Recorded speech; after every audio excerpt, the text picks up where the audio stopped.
Dün mü neyse o da şey olmuş. Yakalanmış.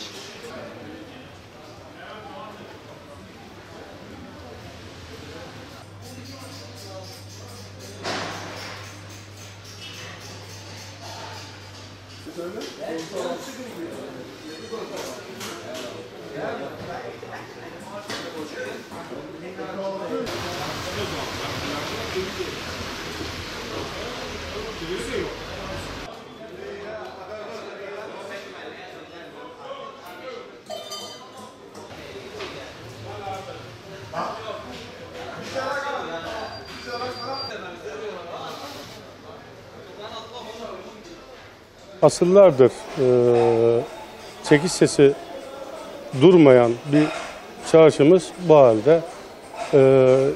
İnşallah kısa bir zamanda bu şeyi atlatırız düşüncesi var. Kurbanım Allah, Allah'tan ümit kesilmez.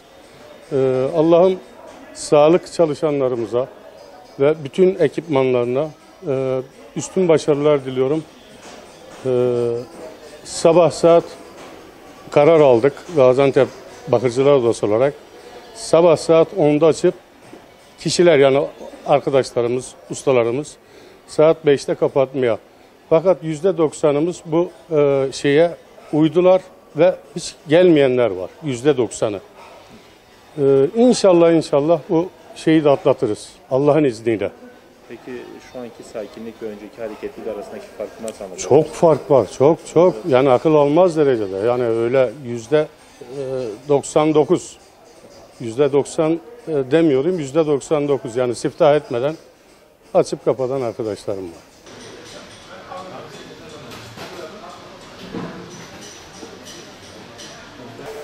Ben 20 yıldan beri buradayım.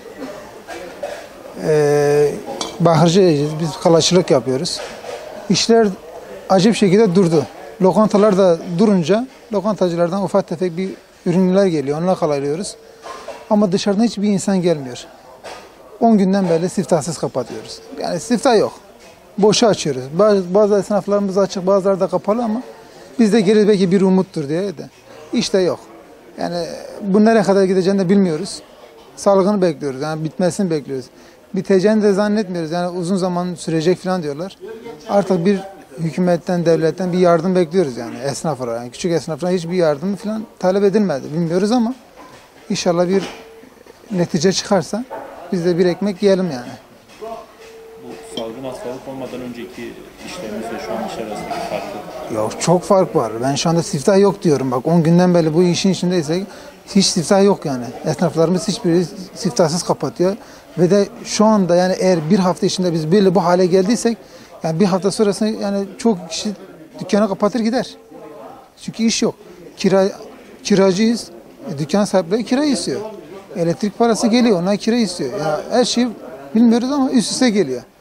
Yani burada haşlayacak bir paramız belli bir miktar sonra bitecek. Yani ondan sonra da yardım bekliyoruz yani hükümetten, devletten.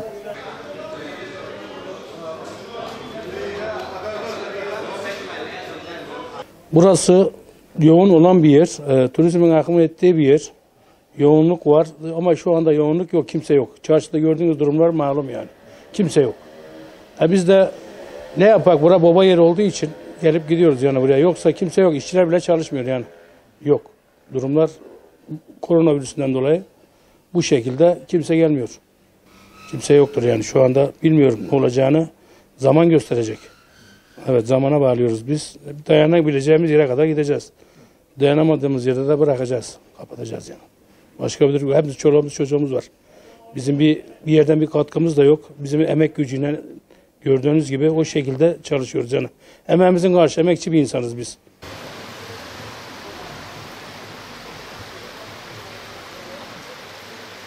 Tüm dünyada olan şey Bakırcılar Çarşısı'nda da geçerli. Sonuçta o Bakırcılar Çarşısı hareketli bir yerdi daha önce. Buradan çekiş sesleri duyulurdu. Şu an hiç çekiş sesleri duyulmuyor duyduğunuz gibi. Tüm ülkeyi vuran koronavirüsü bizim Bakırcılar Çarşısı'na da vurdu.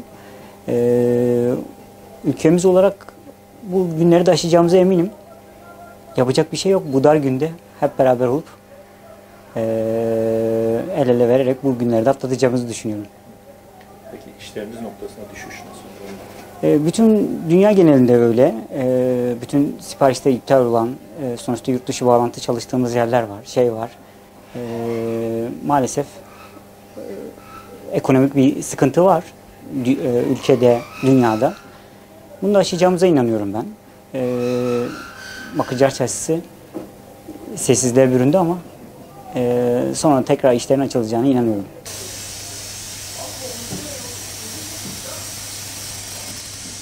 12 yıllık burada esnafım.